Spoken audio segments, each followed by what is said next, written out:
So this is how you can customize or change your flashlight on your iPhone iOS 18. So let's scroll down from the right, and as you can see, I'm gonna go on ahead and hold on the flashlight button. There you are. So as you can see, it has this new thing where you can hold on to it and basically change it however you want to. Now I'm going to explain how this works. So let's start with this straight line. You can do that by swiping right. So you're actually going to want to hold on the flashlight and then swipe right.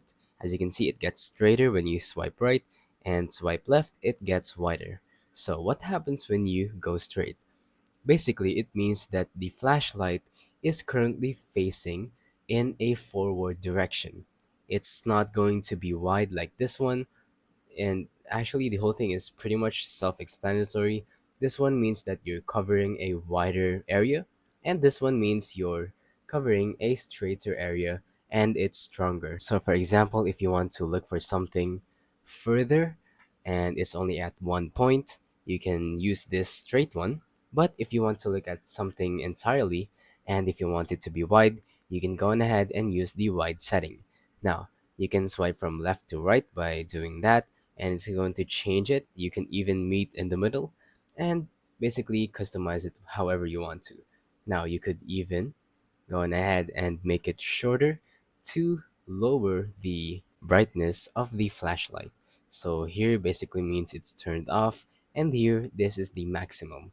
So you could scroll. If this is too high, you can even make it in the middle or even lower if you want to. Basically, it's just a setting for your flashlight, and you could even play with it if you want to, like so.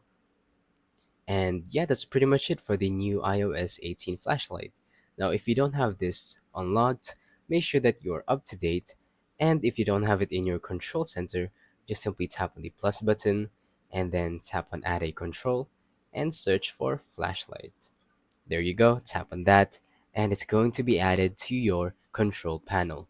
So, thank you for watching. Don't forget to leave a like, subscribe, and let us know in the comments down below if the tutorial worked or if you have any questions. Thank you and goodbye.